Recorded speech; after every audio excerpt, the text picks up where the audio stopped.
membuka Alkitab saudara di Roma pasal yang ke-7 ayat yang ke-19. Buka Alkitab saudara di Roma pasal yang ke-7 ayat yang ke-19. Tapi sebelum itu saya mau dasari segala sesuatunya dengan sebuah pengertian buat setiap kita semua. Saudara, firman Tuhan menciptakan manusia. Di Kejadian pasal yang pertama berkata bahwa Tuhan menciptakan kita sesuai dengan apa saudara? Gambar dan rupa Allah. Kejadian pasal yang pertama ayat yang ke-27 firman Tuhan berkata, maka Allah menciptakan manusia itu menurut gambarnya. Menurut gambar Allah diciptakannya dia. Laki-laki dan perempuan diciptakannya dia.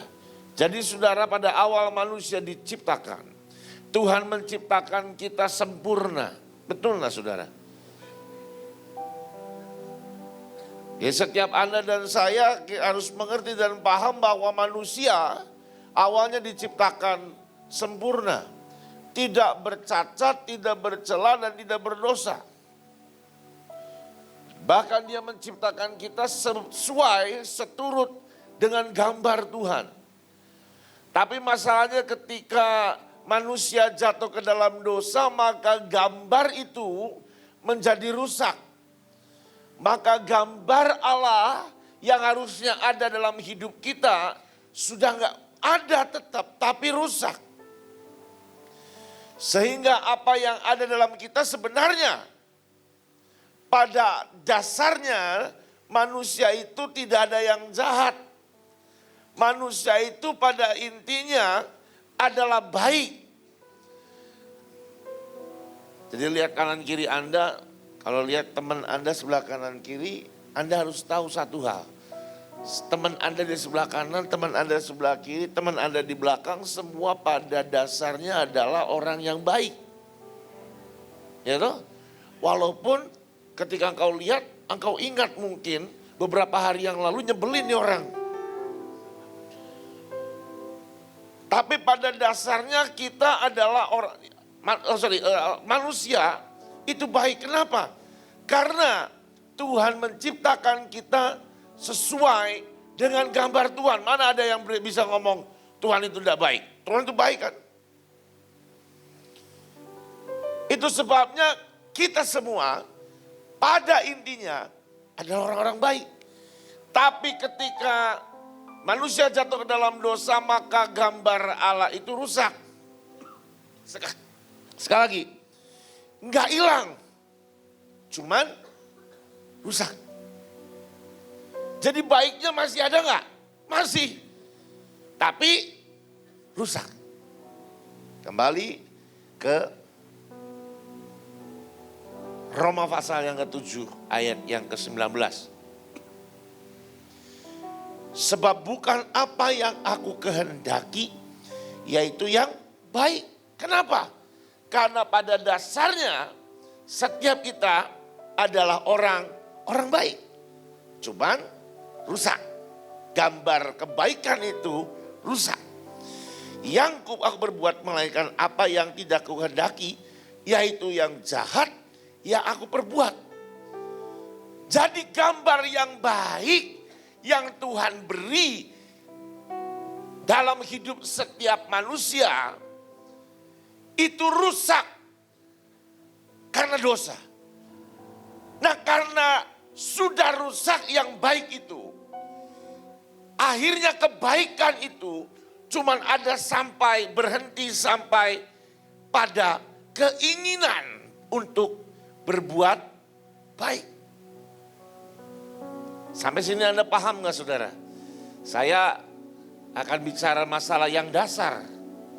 Nanti Ibu Puji akan bicara masalah yang lebih dalam dari yang ini saudara. Tapi saya berharap Anda ngerti dulu dasarnya sekarang. Bahwa setiap kita itu sebenarnya baik. Karena Tuhan menciptakan kita menurut gambar Tuhan. Ketika manusia jatuh dalam dosa, gambar itu tetap ada. Tapi rusak.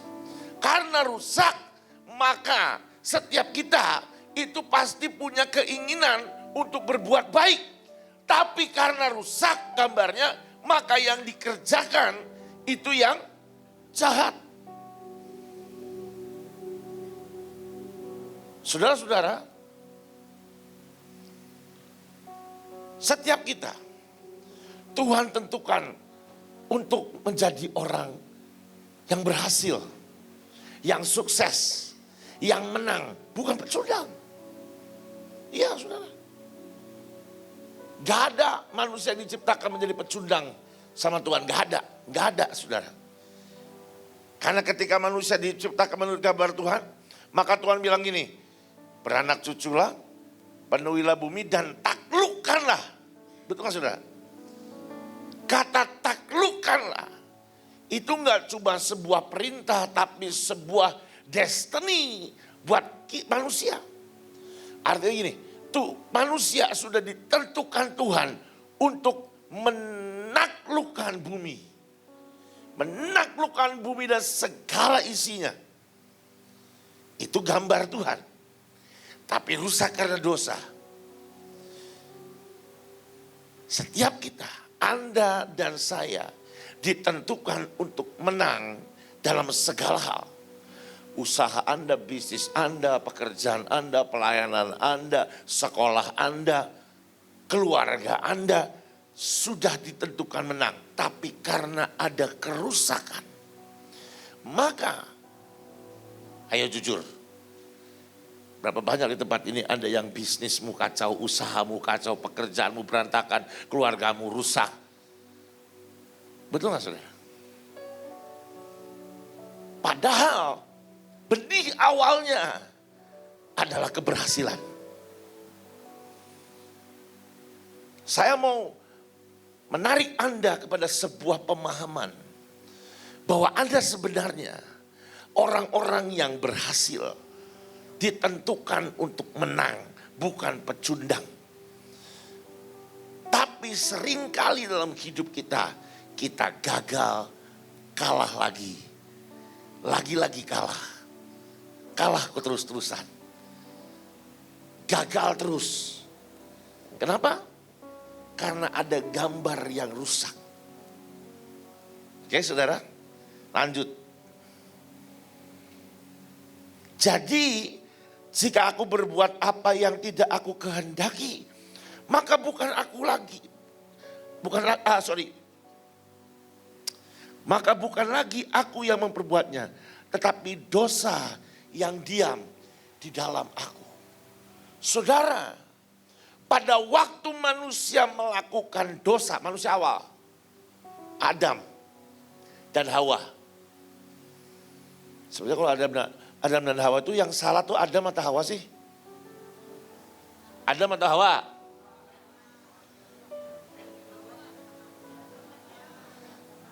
Saya mau jujur ngomong ya. Kalau laki-laki akan ngomong Hawa yang salah.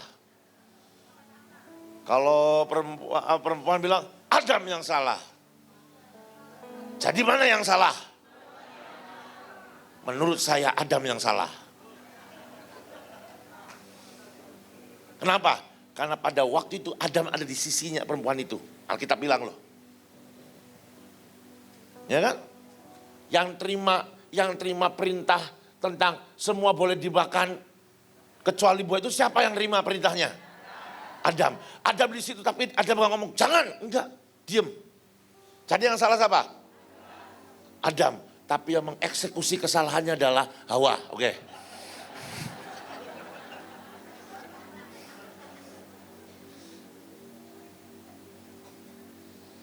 Sampai mana saya bicara tadi? Bukan itu intermezzo, saudara. Oke, dosa. Pada waktu Adam dan Hawa melakukan dosa, maka dosa itu menjadi sebuah kutuk turun-temurun sampai hari ini dan sampai detik ini. Dan inilah yang menjadi penyebab kenapa Anda dan saya seringkali atau kerap kali atau setiap kali gagal dalam setiap perjuangan kehidupanmu. Engkau yang bisnis usaha gagal. Kenapa? Karena ini ada dosa, kutuk dosa yang itu turun sampai dalam hidup kita. Ketika ini tidak dibereskan, saudara, maka itu akan terus seperti lingkaran setan yang akan terus berulang dan berulang. Sekali lagi saya baca, saudara. Jadi jika aku berbuat apa yang tidak aku kehendaki, yang dikehendaki apa? Baik. Setiap kita pasti ingin melakukan hal yang baik. Tuh, Anda nih pasti mau ngelakuin yang baik kan? Bukan karena ini lagi di retreat kan? Di luar sehari-hari pun manusia pengennya baik. Kalau bisa kita tuh ngasih makan banyak orang. Gitu. Orang yang menjijikan sampai menyebalkan sampai menyenangkan. Kalau bisa kita tuh ngasih memberkati mereka. Betul gak? Tapi seringkali kan enggak, yang keluar enggak seperti itu kan. Betul gak? Setiap kita punya dasarnya ingin seperti itu. Tapi karena dosa. Karena ada sebuah dosa. Tetapi dosa yang, maka bukan lagi aku yang memperbuatnya. Tetapi dosa yang diam di dalam aku.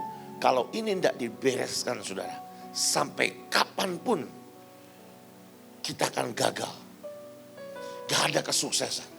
Diperparah lagi, saudara, ketika Adam dan Hawa jatuh dalam dosa. Lalu terus turun-temurun kan. Semakin hari dosanya semakin banyak. Loh, dosa itu seperti peternakan. Semakin hari dosa itu akan semakin bertambah dan semakin banyak dan jenisnya semakin bermacam-macam. Betul nggak, saudara? Ya, kalau ini tidak dibereskan, maka tidak akan ada keberhasilan dalam hidup kita. Berkat Tuhan pun tidak akan sampai buat hidup kita. Bukan Alkitab sudah di Keluaran pasal yang ke-20. Keluaran 20 ayat 5. Janganlah sujud menyembah kepadanya atau beribadah kepadanya. Sebab aku Tuhan Allahmu adalah Allah yang cemburu, yang membalaskan kesalahan bapa kepada anak-anaknya, kepada keturunan yang ketiga dan keempat, dan orang-orang yang membenci aku. Tetapi aku menunjukkan kasih, sampai situ aja. Sampai keturunan ketiga, keempat, turun-temurun. Setelah Adam dan Hawa berdosa. Kembali, dosa itu beranak pinak. Akhirnya keturunan Adam dan Hawa berdosa. Ya loh. Kain dan Habil, peristiwa Kain dan Habil nambahin dosanya. Yang tadinya cuma makan buah kebaikan, pengetahuan akan baik yang benar, ditambahin dosa, cemburu dan pembunuhan. You know? Setelah itu nambah. Sampai ke atas kita. Sampai ke mungkin keturunan 4 keturunan di atas kita. Ngelakuin dosa. Itu turun sama kita. Nah, ini dosa yang turun-temurun ini, baik yang dari Adam dan Hawa, ataupun dari leluhur kita 4 keturunan di atas kita. Ini yang tadi disebutkan. Aku ingin berbuat baik, tapi yang keluar sesuatu yang jahat. Dan tadi firman bilang ini, bukan lagi aku yang melakukannya, tapi dosa. Kutuk ini yang melakukannya. Saudara, saya ini lahir dari keluarga yang gagal dalam usaha. Keuangan yang kacau, saudara. Ya. Pada waktu ayah saya masih hidup, orang tua saya masih hidup, ayah dan ibu saya masih hidup, saya udah yatim piatu, saudara. Sudah gak punya ayah dan gak punya ibu sejak tahun 2000 berapa lupa saya, udahlah nggak usah diingat-ingat.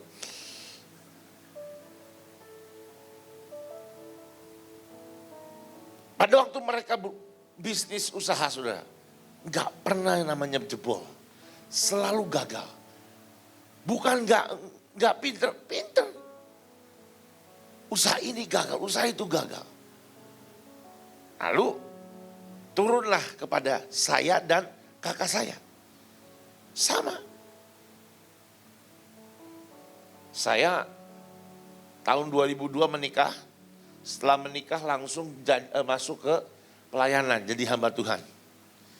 Rupanya jadi hamba Tuhan itu pun dah sukses, saudara. Kenapa? Karena gak puas dengan keadaan. Karena apa? Karena gak ada duitnya. Akhirnya mandek, saya mengundurkan diri. Saya masuk ke dunia usaha. Saya kerja, saudara. Tapi itu belum dipatahkan, belum menghancurkan kutuk keturunan, pelepasan dan lain-lain. Saya masuk kerja. Saya sempat jadi supir antar jemput sekolah. Lumayan, saudara. 12 anak. Bahkan kalau anak kecil kan, anak umur SD kan kita bisa empel-empelin kan, dempet-dempetin nggak masalah. Satu anak waktu itu sekitar 600 sampai 700 ribu. 12, lumayan. Saya nyetir sendiri. Pagi subuh saya sudah keluar rumah untuk jemput ke rumah-rumah. Drop, saya pulang tidur. Siang bangun, jemputin anak-anak lagi, nganterin pulang ke rumah. Sampai sore pulang ke rumah, selesai. Lalu masih kurang. Saya pikir kan masih ada jeda tidurnya. Lebih baik gua nggak usah tidur. Cari usaha lain. Apa, saudara? Nah, saya ini suka sama binatang. Terutama anjing. Saya pernah saya pernah usaha burung makau. Itu burung makau itu harga sekitar 40 juta, 30 juta satu ekor. Iya. Monyet aja saya pernah. Akhirnya saya ingat saya pernah punya monyet, saya jual monyet mini, kecil seperti segini. Saya jual gara-gara untuk bayar pajak, saudara. Tax amnesty. Saya korbanin monyet saya. Saya ternak anjing waktu itu, Anda masih ingat nggak zaman dulu? Yang seusia saya di atas pasti tahu. Ada film namanya Airbud. Tahu ya? Nama anjingnya Golden Retriever. Dulu masih jarang yang ternak. Saya ternak, saudara. Saya punya 5 ekor betina, 4 ekor betina, 1 ekor pejantan.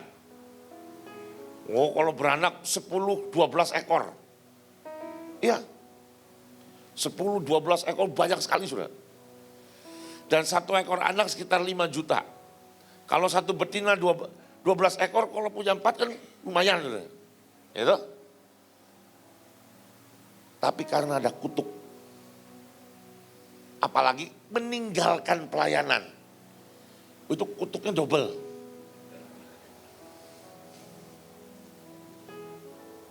Kutuknya double, saudara. Usahanya berhasil.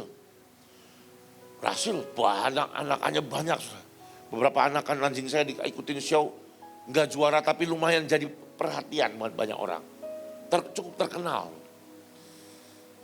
Tapi apa berhasil? Karena ada kutuk yang belum diberesin. Maka gagal, saudara. Gagal. Uangnya banyak. Tapi sering sakit-sakitan. Orang tua saya sakit. Mobil tabrakan. Ya uangnya keluar terus. Mau untung banyak tapi kalau pengeluarannya banyak percuma. Karena apa? Kutuk. Satu hari terus berjalan dengan waktu, saya diingatkan. Orang tua saya kalau usaha setengah berhasil gagal. Saya mulai patahkan, sudah. Saya sudah mulai katakan putus, cukup. Saya doa, saya baca Alkitab, saya adakan beberapa hari hanya dengan Tuhan.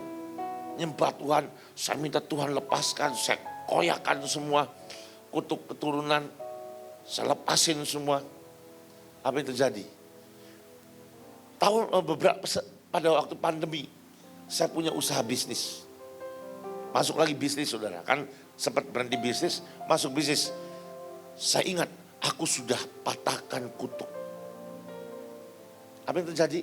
Masuk bisnis dan Tuhan buka pintu dengan luar biasa. Dan akhirnya apa? Saya tidak bilang bisnis saya gede banget, berhasil banget.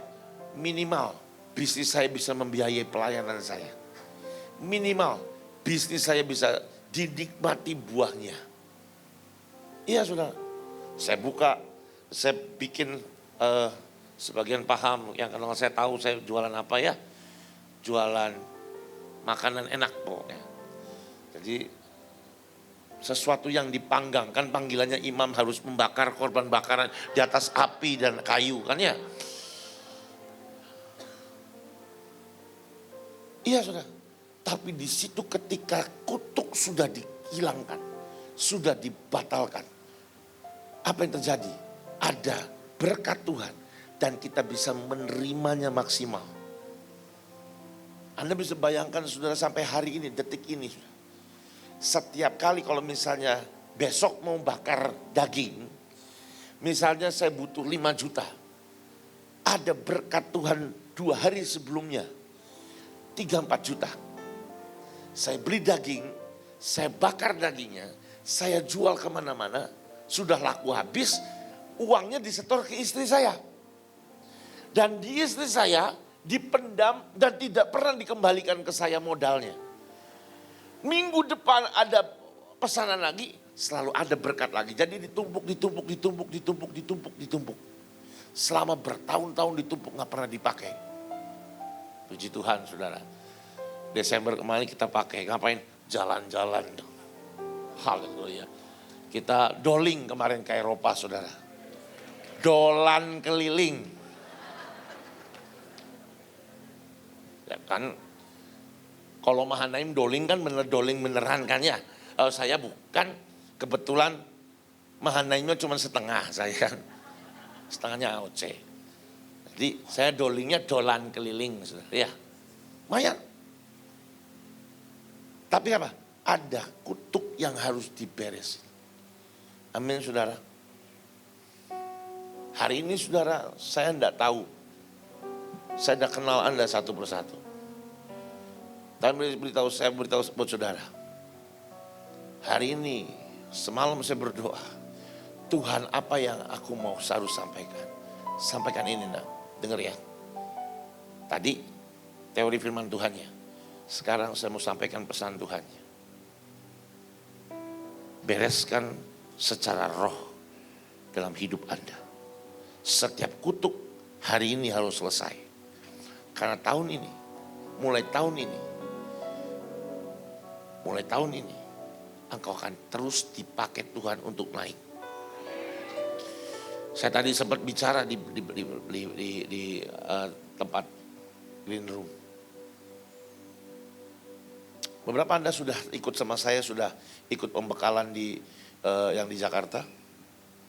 Beberapa sudah mendengar ini, tapi kan masih banyak yang belum mendengar. Saya mau sampaikan. Tahun ini akan ada the great final harvest in the middle of tribulation. Akan ada masa penuaian besar di tengah-tengah masa kesukaran besar. Yang tepuk tangan itu pasti yang ngerti doang. Yang kedua ada yang pura-pura ngerti. Jadi kenapa hari ini penting untuk Anda bereskan masalah kutuk dalam hidup Anda? Karena tahun ini akan ada sebuah masa penuaian besar di tengah-tengah masa kesukaran besar. Dunia berkata resesi besar akan terjadi. Apakah itu akan terjadi buat Indonesia? Belum tentu. Hanya Indonesia, negara yang kemungkinan 90% tidak akan menghadapi namanya resesi keuangan. Tapi, tapi tribulasi yang paling besar yang akan terjadi di Indonesia adalah masalah bencana alam. Pertama. Kedua, saudara, masalah kerusuhan dan kekerasan, kebencian yang akan disebar iblis di tengah-tengah masyarakat, saudara. Ingat 2024 akan ada masa pemilu lagi. Di tengah-tengah pemilu itu, setan akan memecah belah, akan membuat kekacauan. Tapi tenang, there is the great final harvest in the middle of the great tribulation. Ada masa penuaian besar di tengah masa kesukaran besar. Nanti saudara, orang akan berjatuhan. Seperti Mazmur 91 yang berkata, walaupun beribu rebah di sisi kanan dan sisi kiriku, tapi kamu akan apa? Berdiri saja. Setelah berdiri lalu apa? Dosa. Karena menonton itu adalah sebuah kekejian. Lalu Anda tuh kalau nonton orang, misalnya gini, kalau ada orang kecelakaan jatuh, kakinya ngeplek-ngeplek patah, terus Anda nonton. Oh kasihan, tapi seru nih, viral. Masukin TikTok, masukin Instastory. Itu kejam loh saudara. Karena firman Tuhannya itu salah terjemahnya, bukan menonton. Kata nonton itu sebenarnya asal katanya dari nabat. Nabat itu adalah see and care. Melihat dan mempedulikannya. Jadi masa the great tribulation yang akan datang. Akan ada banyak orang berjatuhan. Jangan kaget tiba-tiba ada orang-orang besar, orang-orang jatuh. Orang besar, orang-orang hebat, orang kaya berjatuhan. Dan bagian Anda dan saya akan apa? See and care. Nabat. Saudara. Sebelum itu semua terjadi, beresin hidupmu. Kalau ada kutuk dalam hidupmu, beresin saudara. Hari-hari ini, saat detik-detik, menit-menit ini. Coba ingat, nanti Ibu Puji akan sampaikan lebih dalam lagi buat saudara. Sambil dia sampaikan, coba Anda ingat. Ada kutuk apa di keluargamu? Ada orang yang keluarganya gak pernah selamat dari umur 55. Habis 55 biasanya mati. Itu kutuk kematian di usia segitu. Patahkan. Waduh, orang tuaku 55 mati, nenekku 54 mati, kakekku 53 mati, sekarang aku 51. Hati-hati, doa saudara. Cepat buru-buru patahkan, kebaskan. Kalau nggak mati tahun depan saudara. Ngerti nggak saudara? Kakekku miskin, nenekku miskin, orang tuaku miskin, patahkan. Cukup kemiskinannya. Engkau adalah generasi yang baru. Saudara, kalau Iman Naim kan sering ngomong, kita generasi terdahsyat. Itulah generasi yang baru. Generasi yang baru harus putus dari generasi sebelumnya. Dari setiap kelemahan, dosa, pelanggaran yang ada di atas kita, selesai. Baru Anda jadi generasi yang baru. Generasi terdahsyat yang mengerjakan apa yang Tuhan mau, saudara. Amin, saudara. Saya berdoa hari ini kita selesai dengan setiap kutuk kita, setiap dosa kita. Saudara, hari-hari, menit-menit ini, coba ingat-ingat, ambil handphone, kalau nggak kertas, tulis. Kalau kau sudah tahu, tulis. Nanti di akhir setelah Kapuji, sampaikan kita mau bersama-sama selesaikan ini semua. Anda pulang dari tempat ini retreat, khususnya yang di kelas ini. Anda berkata, it is done. Ini selesai dengan kutuk. Karena bulan Juli nanti Anda mulai masuk ke dalam masa-masa penuaian yang besar, saudara. Masalahnya kan kalau Anda masih dalam kutuk terus, nanti ketika bulan Juli Anda masuk, saudara, apa yang Anda terima berkat Tuhan pasti dicurahkan. Tapi engkau seperti menggenggam pasir atau air dengan tangan. Menggenggam air dengan tangan. Bisa nggak? Hilang semua, saudara. Siapin wadahmu, bebaskan hidupmu dari setiap kutuk, tiap dosa. Hari ini selesai. Saya berharap, saya berdoa, setiap kita di ruangan ini selesai dengan semua kutuk, semua kelemahan. Kenapa? Karena ke depan kita masuk 23, udah 23 sekarang kan, 24, 25. Ketika yang mau dicurahkan Tuhan, kita bisa terima dengan maksimal. Karena roh kita sudah siap. Amin, saudara. Kita akan bergerak secara supranatural. Bisnis usaha Anda akan bergerak dengan cara supranatural. Dengar Tuhan kerjakan. Dengar Tuhan kerjakan. Dengar Tuhan melangkah. Dan semua keberhasilan ada. Tapi kalau kutuk itu masih ada, ingat, dengar Tuhan. Pas lagi mau lakuin, siapa yang ngelakuin? Dosanya yang lakuin. Gagal lagi. Amin, saudara. Tutup matamu, berdoa. Kiara nama sata karalapa yashiki. Di dalam nama Tuhan Yesus, hari ini hamba minta buka setiap pikiran, setiap memori di anak-anak Tuhan ini. Mari taruh tangan kananmu di kepalamu. Buka setiap memori supaya mereka semua ingat akan apa yang terjadi di masa lalu. Setiap kutuk-kutuk dosa-dosa di masa lalu. Kutuk-kutuk dari orang-orang tua di atas mereka terbuka saat inilah memori mereka. Sehingga mereka pada waktu kau nanti mau lepaskan, mereka ngerti apa yang harus dikebaskan, yang dipatahkan. Dalam nama Tuhan Yesus. Dan semua yang percaya katakan, amin.